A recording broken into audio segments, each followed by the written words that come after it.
Hello, this is Mitch Goldberg. Thank you for joining us. You're watching Be the Boss of Your Money, where the main concern, the only concern, is to help you become the boss of your money, not your money to become the boss of you. We are exactly a week away from an election, possibly one of the most contentious elections that we've ever seen. Just want to make sure at the moment that I am heading out to LinkedIn land. One moment while we just fix this real quick. Okay, hopefully we're being seen on LinkedIn. I see the check mark. So thank you for joining us. You're watching Be the Boss of Your Money, where I want you to be the boss of your money, not your money to be the boss of you. We are entering a very contentious election in 1 week. Many people, something like 50 million plus people, have already voted. The two candidates have made their positions clear. We're talking about tax policies, but we want to know what's the real deal. We want to separate fact from fiction. What we want to do is make sure we understand the policies that are best for us. And the best person to ask is to really ask a CPA. And that's why I have a terrific guest with us today. His name is Chris Lowenberg. He is a CPA who I've known for several years. And I want to ask him the questions that we all have about the Trump versus Biden tax policies. Taxes are something that affects all of us from cradle to grave, and it's important that we get our facts straight. So I'm going to skip the usual market intro, the usual market backdrop and update, because I want to spend as much time as possible speaking with Chris so that we can all get the information that we need so we can be the boss of our money. So without further ado, I will roll the intro, and then Chris will be joining us.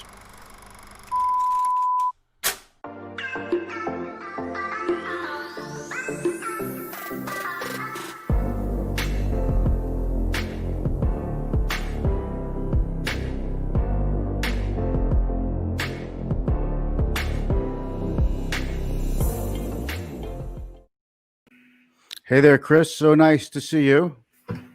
Hey, Mitch. Thanks for having me. All right. Thank you for joining us. I'm sorry? Can you hear me now? I know I can hear me. So let's see. Mitch, can't hear you. I'm here. I can hear you. Okay, I can hear you for sure. So your mic is on. Maybe you want to try to take those earbuds out for a second. But Chris is with us. I'll just throw up a quick graphic over here. Okay, we're speaking with Chris Lowenberg, CPA, with Fuller Lowenberg and Company CPAs. Connect with him on LinkedIn. We're talking about Trump versus Biden tax policies. His opinions are his own. Okay, Chris. So let me know Mitch, how you're doing. I can't hear you. Okay. Is anyone out there having trouble? Okay, Ryan, you hear both. Okay, so Ryan hears us. I can hear you, Chris. So what I'll do is this: turn off the earbuds, and if you can't hear me, I'll send you an email, because this is just part of the fun of going live. Okay. Okay.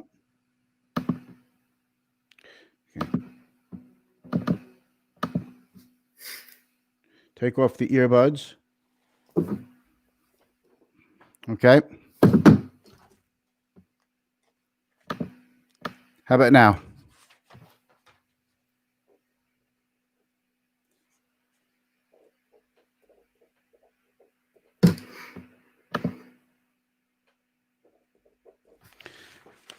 We'll use some good old-fashioned hearing.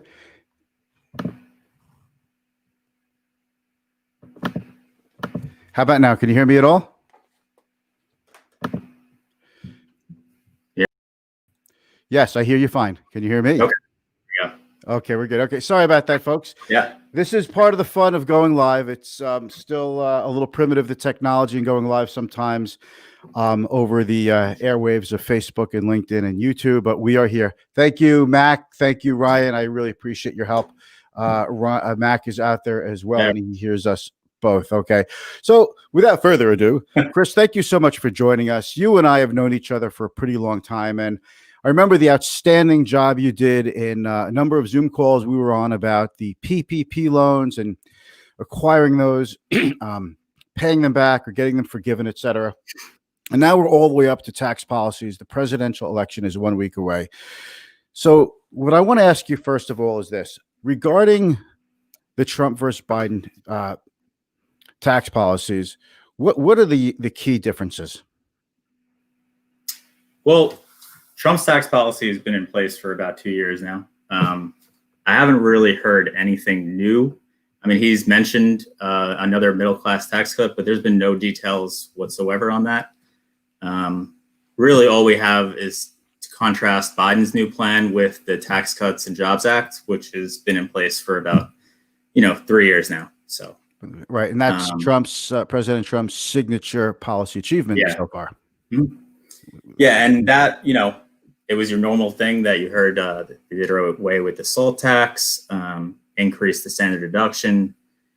The SALT tax was a big deal around here, and I'm sure people are looking to get that back. So we'll go into that a little bit later.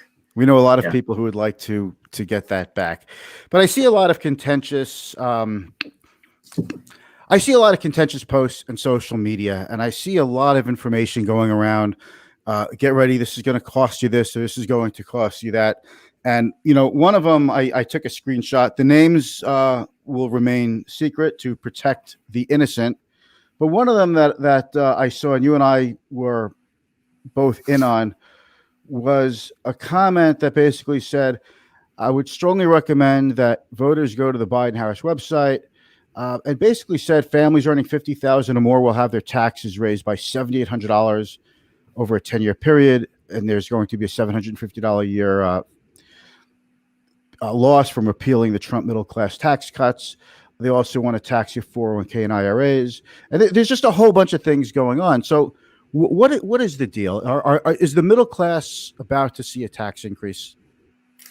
From what I read, I guess it depends on where you define middle class, but families making under.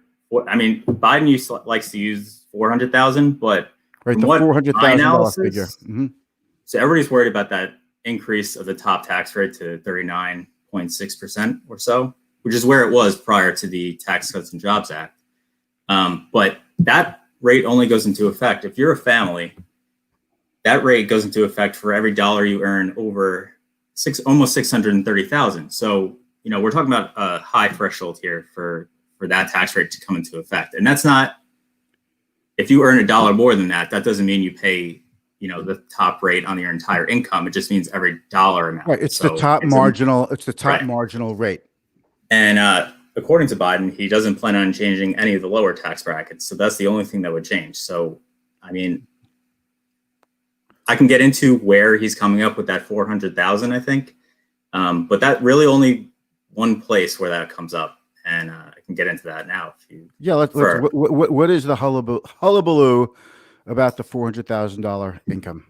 So what he's proposing is right now, everybody pays Social Security tax on, when you get your W-2, you get your paycheck, you see Social Security getting taken out. So right now you pay Social Security tax of 6.2% on wages up to $137,000. After that, you don't get taxed Social Security. What Biden's proposing is that you get taxed up to the 137, 6.2%. And then if you're making over 400,000, that 6.2% kicks back in. So let's say your salary was 500,000, you'd be taxed on that additional 100,000 over the 400, 6.2%. Okay. So how much would that cost? Another $6,200? Is that basically it? About that. Yeah. That's it's easy to say. Is right. that basically your salary by the way, but I'm just curious. Okay. And it's rare that a top earner is there's plenty of people out there that have that high of wages, but usually high earners are getting their income from, places other than just wages. So. Okay. They're getting dividends from their business, from their stock accounts, et cetera. Passive income. Okay. Mm-hmm. So what's the deal with capital gains taxes? There are a lot of people saying if Biden wins, the stock market crashes, capital gains taxes go through the roof, the highest we've seen since maybe the 1960s. Is that really true, or is that just a lot of puffery and just a misunderstood fact? It is true, but only if you have income of over $1 million. So right now, if you have capital gains, you're usually taxed at about 15% on your capital gains long term.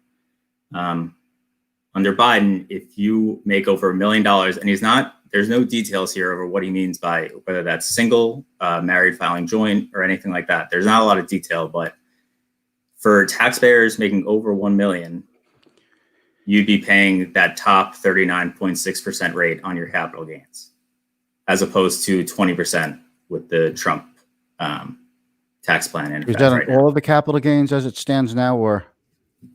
Again, it's unclear. I assume it would be lumped in with, it would kind of be treated as ordinary income at that point. There's not a lot of detail. It just says 1 million. And that's a tough thing. And I think people have to realize that presidential candidates can propose whatever they'd like, but doing is a completely different animal than proposing. So we may not actually get all of these things in place. And this is why it makes tax planning so difficult, especially, when we're in an election year, because we don't know what the tax situation is going to look like in 2022 or 2023. We might not know what it's going to look like in 2021. It depends how retroactive any of these rules change, because if presumably president doesn't become president until January 20th, and it's highly doubtful that they'll get a tax proposal on January 21st. Yeah. Okay. Highly doubtful. Highly doubtful. So for an individual making under 400,000, probably they're not going to see any increase in taxes at all. I agree. In the Biden proposal. So when people say, because I'm not going to say names, it's somebody on one of the major news networks. I don't remember if it was, I think it was ABC, and one of the guests said Biden is going to raise taxes in the middle class. And like you said, maybe if you make $400,000 and you live in Manhattan or San Francisco, you probably are middle class.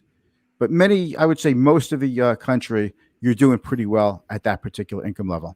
So is this really a matter of soaking the rich to make up, and soaking business owners to make up for shortfalls in the budget and to pay for new programs? For the most part, yeah. And I guess one thing,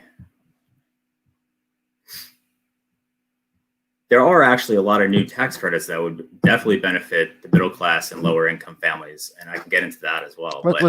Right now, you see the biggest increases right now would be on high earning business owners.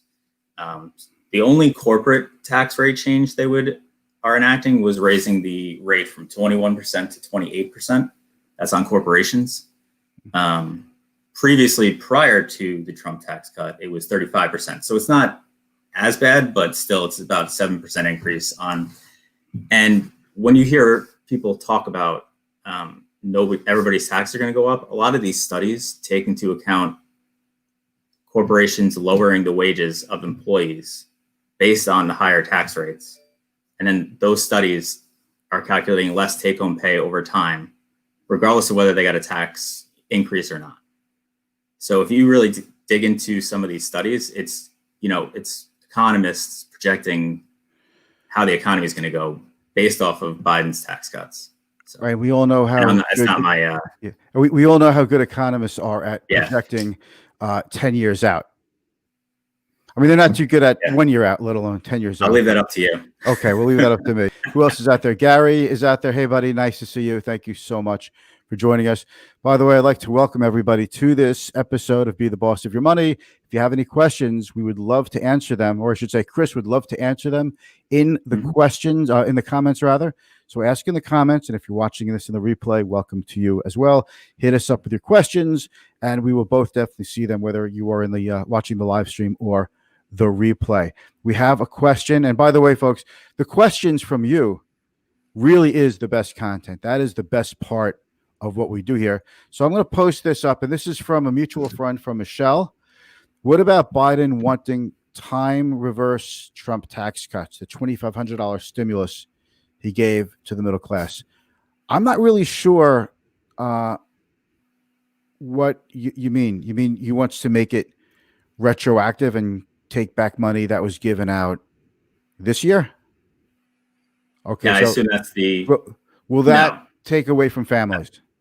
Well, I haven't read anything related to that. And basically, a lot of people don't know that that money was an advanced tax credit on your 2020 return.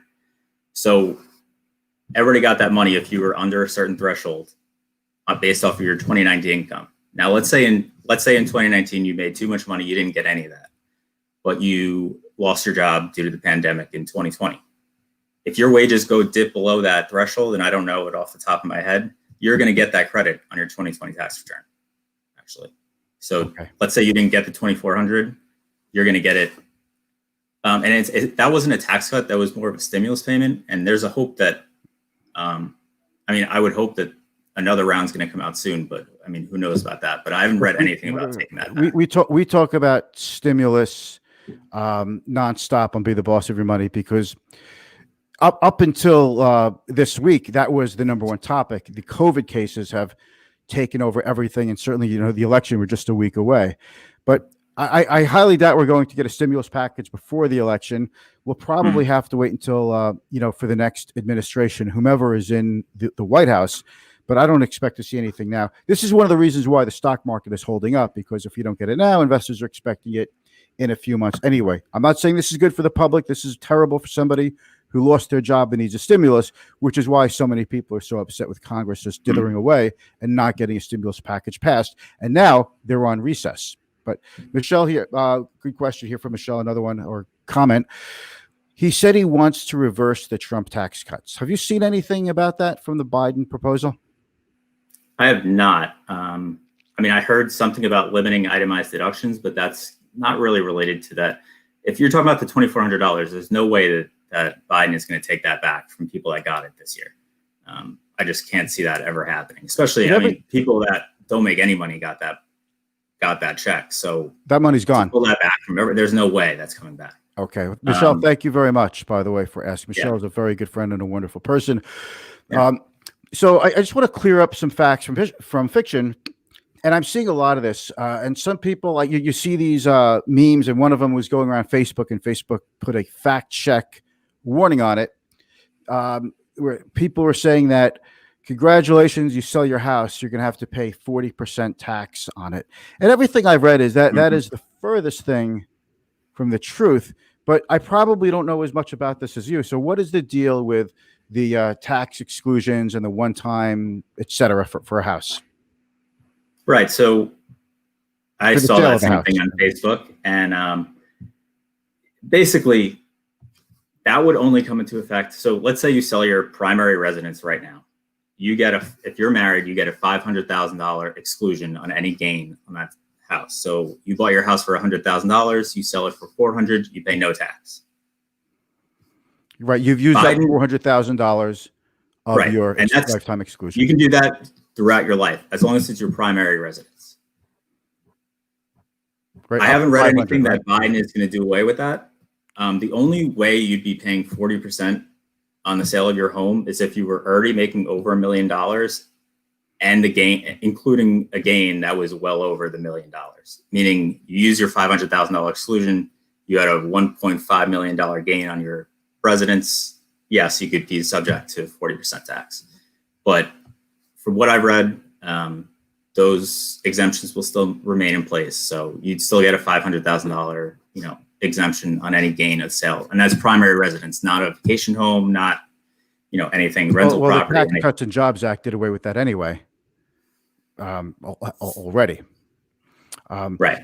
Okay. So what about? We already talked about the SALT deduction. We talked about Social Security. We talked about the if you sell your house.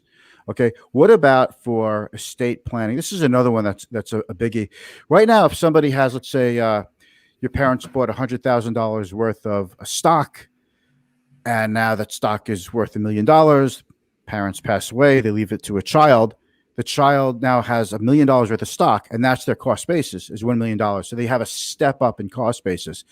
Are we still going to get that? Because that could affect a lot of people. So how do we look at that? From what I've read, he would like to eliminate that, which will affect almost even lower earning people. Meaning, your parents have a house, they bought it 30 years ago, it's appreciated, and you inherit it, you usually get it at that fair market value, like you said. I believe Biden's tax plan wants to do away with that step up in basis. Now, it's unclear. I've read two different things. One is saying you would pay the tax immediately, the estate, on any appreciation on those assets. And one would say it's deferred until you sell that asset. So meaning I parents can't passed imagine away. you could force people to pay taxes immediately. I mean, you can't do Yeah. that. Then who's going to have the money for that? I don't know Most how it would people work. won't. And then you're just Yeah. you're going to force a liquidation of the house. Right. Okay, so that would be And- awful. I can't see that happening. That would be like inhumane for that to happen.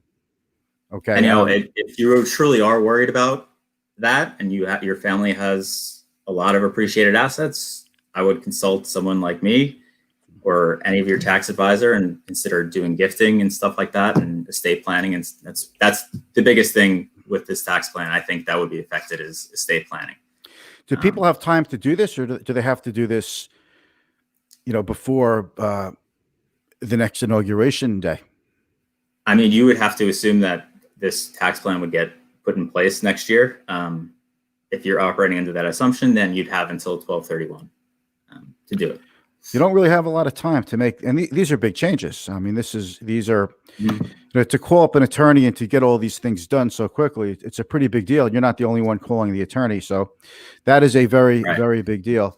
I would hope he puts. Brother Travis is at the Critical Conversation. Happy to be here. Thank you very much for watching, Travis. Really appreciate that. Yeah, and I would hope there's some sort of income limit for that step up in basis, meaning if the estate's worth less than a certain amount, you still get it, and everybody's happy. But we'll see. Okay, and now let's talk about this. By the way, folks, Chris had prepared a lot of information for me before we even went online. He sent this over to me earlier, and there's a lot here. And Chris, I'm wondering if you could actually send this to people, because it's so good, so full of information. So what about retirement accounts? How could this affect your 401k plan? Right, and that one's a little out of the box, I gotta say. Basically, if you're contributing to a 401k plan at your employer right now, every paycheck you see that amount. Let's say you have 5% of your salary coming out. That comes out every paycheck pre-tax, assuming you're not doing a Roth 401k. Biden's tax plan, it seems, and there's no details on this, but people are getting this from his proposal, is that you would get a tax credit for your contributions for the year. Instead of having all those deductions be pre-tax, let's say you contribute $10,000 to your 401k for the year, you would then get a 26% credit on that contribution. There's no details on whether that's going to be a credit on your tax return. I've read that it may be a credit almost similar to a match where it goes into your retirement account. I have no idea how that would work. But I think what he's trying to do is that if you're earning, $1 million and you put away $10,000, you're paying tax at a 39% rate. So you get a 39% benefit of doing that into your 401k. If you're a lower income person and you're still putting away $10,000, you're only getting a smaller benefit. Let's say you're paying 20% effective tax. So you're getting less of a benefit as a higher income person. What the credit does is level the playing field so that no matter what your tax rate is, you're still getting the same credit for the same amount of money put into a 401k. Okay, so if two people are putting in $10,000, one makes a lot more money than the other person, they both still get the same tax credit. Correct. Okay. I don't know how it would work, but right. Well, that's part of the problem. These things are very sketchy, and we just don't have a lot of details. And we need details. Okay, so what about caregivers credit? How does that come into effect with the Biden proposal? So there's actually 3 new credits or expanded credits in the new proposal. One is they would increase. So right now you get a $2,100 credit. Michelle has a question. I see that. We're going to get back to it in a second. Go ahead, Chris.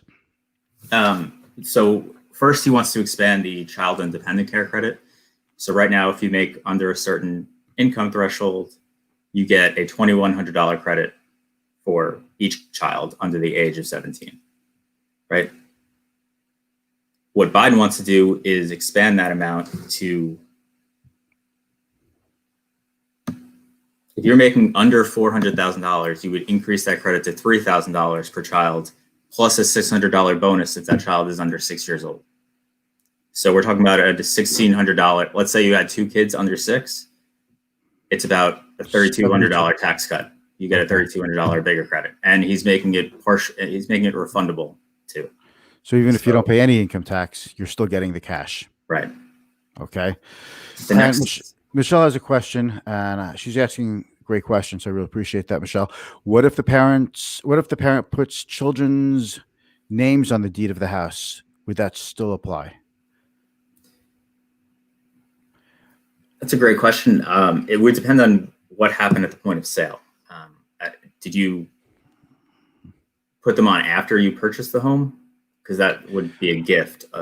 Otherwise, I would assume. I would assume, yes. So you purchase a house, you're getting up there in years, you put your adult age children as owners of the house as well.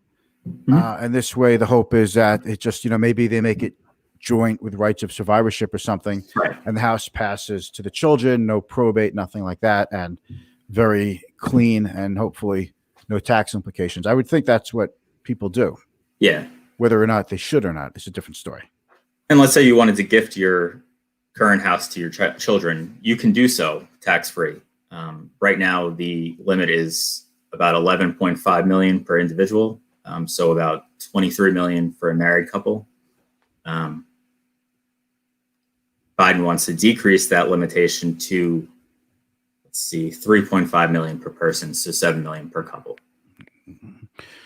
Okay, so and that is, how does that affect the state tax? Right. So let's say you gift your children $1 million in assets. That reduces the amount of exemption you have when you pass away.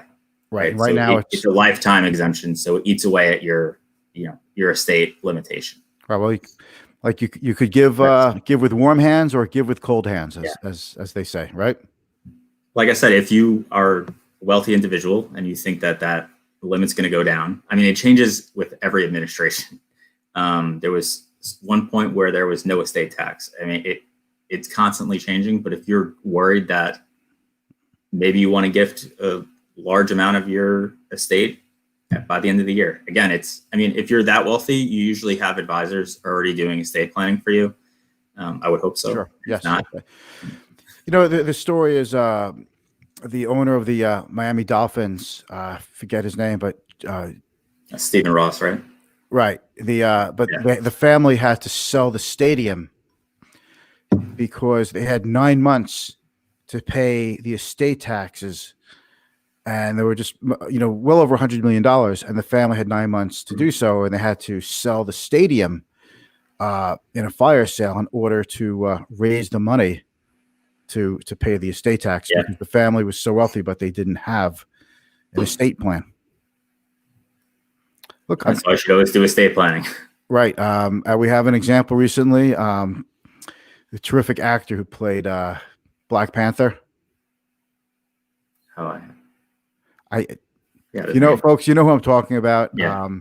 But so presumably he did not have an estate plan, and his whole estate now is going to pass through probate, even though he's married. So but that's a whole different topic. We can get into that another day.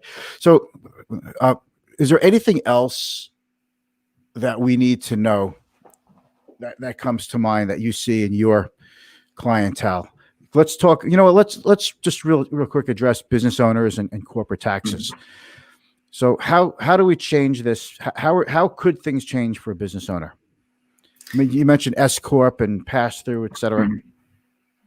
So a large part of the Tax Cuts and Jobs Act, Trump's tax plan, was something called the QBI deduction, qualified business income. So let's say you own an S Corp and the income from that S Corp flows through to you personally. You now get a 20% deduction on that income on your personal return. So you made $1 million, 20% of that comes right off your income on your personal return. And that's a simple way of saying it, but that's pretty much the gist of it. Biden's plan would phase that out on income over $400,000. So there's that $400,000 number again. He wouldn't do away with it completely, but he'll if change the you're an S threshold. corp, right? If you're an S corp owner and you have pass-through income over $400,000, again, there's no details of whether it's completely gone, whether it's limited, but it just said phase out over that $400,000. So Okay. one of the things you could, let's say Biden wins in a week, and they take control, and you think this is going to go away, you might want to accelerate some income into this year. You'll be paying less tax. But All right. yeah, That's just a one-time benefit. You'll accelerate it this year. Yeah, just one time. That's Yeah. about it. Look, if there's one thing we can count on is the ingenuity and creativity of our accounting and tax and legal system to figure out ways to pay less taxes. Yep. If there's a will, there's a way. I want to thank you so much. And Chris, I'm going to ask you a favor in advance. When we finally do have visibility on whoever is occupying the White House come next January, whatever the updates to the tax policies look like, I'd love to have you back and talk to us about that and give us, the clarity that we'll need to make better plans. Yeah, of course. Okay, I'd love Thanks to have for you having back. me. All right, and Michelle gives us a thank you both. I want to have Michelle, you have to come on soon so we could talk about what we're doing to plan for next year. Thanks so much. I'm going to take you out of the you know what, we're going to end the show like this. Let's wave to everybody. We have to, it's like a Zoom call, you have to wave. Okay, thank you so much, and I look forward to seeing you in person very soon. All right, Thanks, Mitch. take care. Bye.